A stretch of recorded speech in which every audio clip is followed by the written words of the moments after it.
เนิ่นนานที่เราเดินตามฝันจากบ้านมาไกลจากทุ่งนาเขียว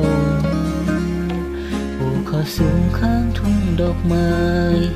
มาสู่อยู่กลางแสงไฟเมืองไม่ยอมหลับ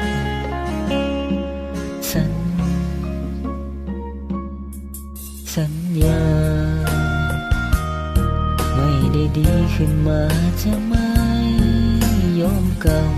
ำงานหนักเพียงไหนบอกหัวใจให้ยืนตั้งหลับในความจริงเฝ้าแต่นำคำว่าผิดหวังยืนบนถนนคนสู่เพื่อฝันลำพังว่าดังเศษฟางที่ถูกลมพัดมาไกลจากสาวจุดหญิงต้องเป็นคนเจ้านายเริ่มค่อยมีลมหายใจเป็นของตัวเองเงาจัง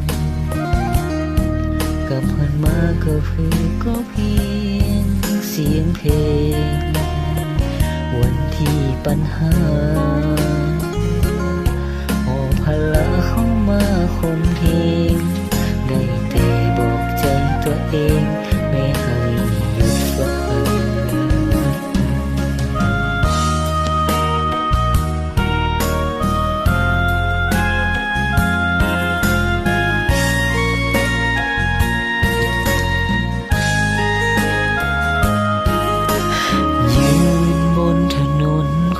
สู้เพื่อฝันลำพังคว้าดังเศษฟางที่ถูกลมพัดมาไกลอยากสาวตุกเย็นต้องเป็นคนมีเจ้านายเลิกกันค่อยมีลมหายใจเป็นของตัวเองเงาจังกับพอมาก็เพื่อก็เพียงเสียงเพลง